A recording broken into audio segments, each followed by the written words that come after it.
جناب بلوم یہ راز جان چکے ہیں کہ اختصار کلام ہی دراصل حسن کلام ہے،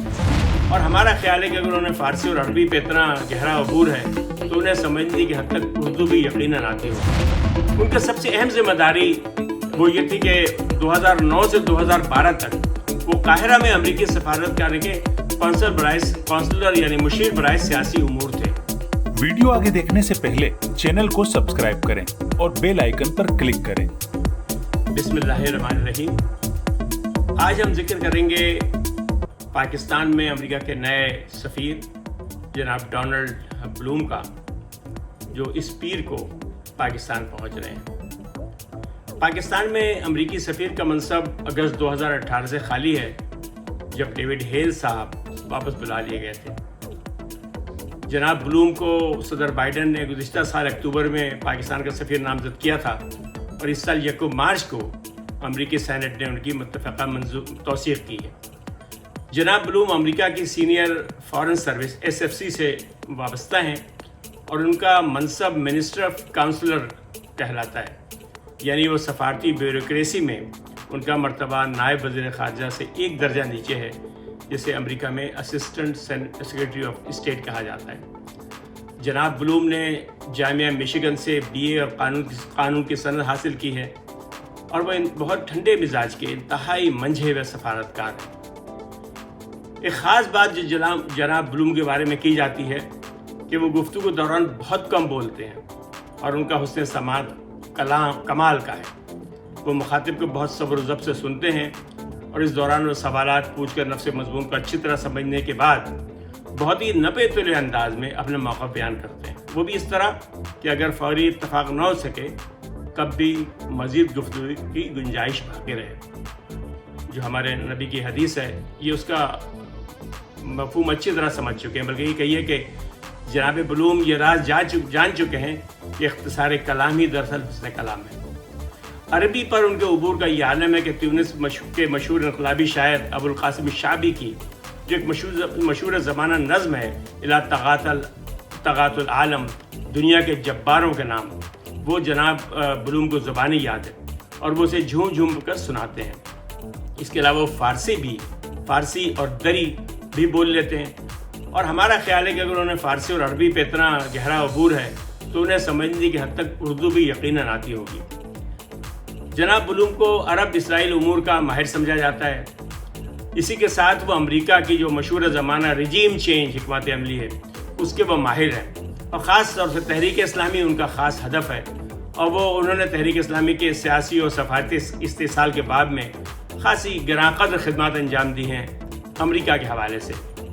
اس زمانے میں ایک کی جو مشکوک سرگرمیاں اس پر میں یہاں نظر ڈالوں گا آپ کے سامنے، کہ پاکستان کے لیے نامزدگی سے پہلے جناب ڈونلڈ بلوم تیونس میں امریکہ کے سفیر تھے۔ اسی دوران وہ تیونس سے لیبیا کے معاملات کو بھی دیکھ رہے، لیبیا میں جو امریکہ کے سیاسی و سفارتی مفادات تھے ان کو دیکھ رہے تھے، کیونکہ آپ کو معلوم ہے کہ بدامنی کی وجہ سے وہاں امریکہ نے اپنا سفارتخانہ بند کر دیا تھا۔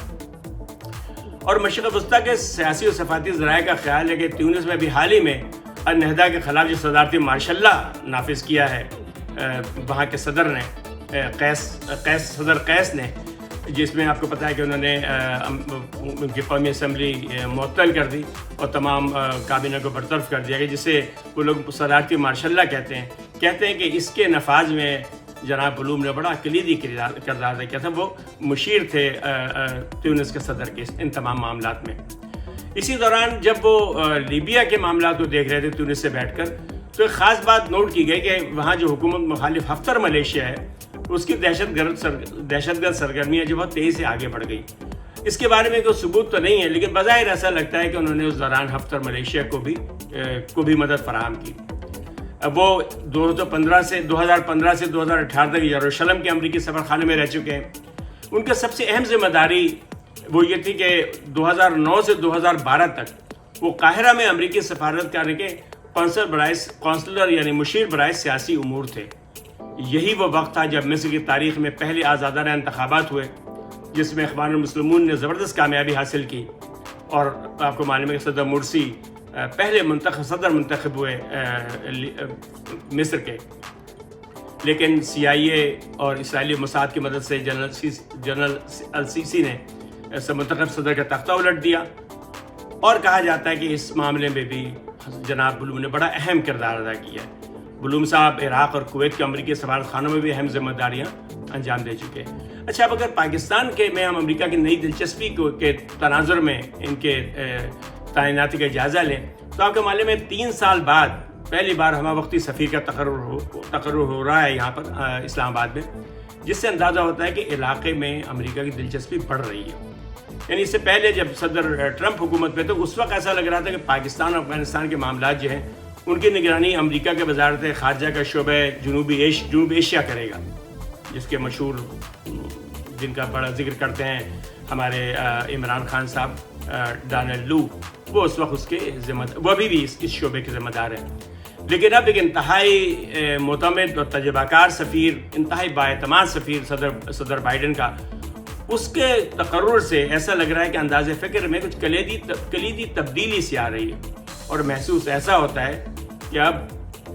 ایشیا میں اور یہ جو شعبہ یعنی اس شعبہ ایشیا کو، ان کا جو وزارت خارجہ میں ایشیا کے معاملات کو دیکھنے والی ڈیسک ہے، اس کو مزید مضبوط اور مربوط بنایا جائے گا، جس میں خطرہ مجھے محسوس ہو رہا ہے کہ پاکستان میں جو اس کا امریکہ کا عمل و دخل ہے، بلکہ یوں کہیے کہ دخل در غیر معقولات ہے، اس میں اضافہ ہوگا۔ یہاں ایک وضاحت بڑی ضروری ہے کہ یہ جو سفیر صاحب کی اسناد سفارت ہیں، یہ شاہ محمود قریشی نے کی سفارش پر ہمارے صدر صاحب نے، صدر علوی نے اس کی توثیق کی تھی۔ انشاءاللہ اس پر مزید گفتگو کسی اور نشست میں۔ خدا حافظ۔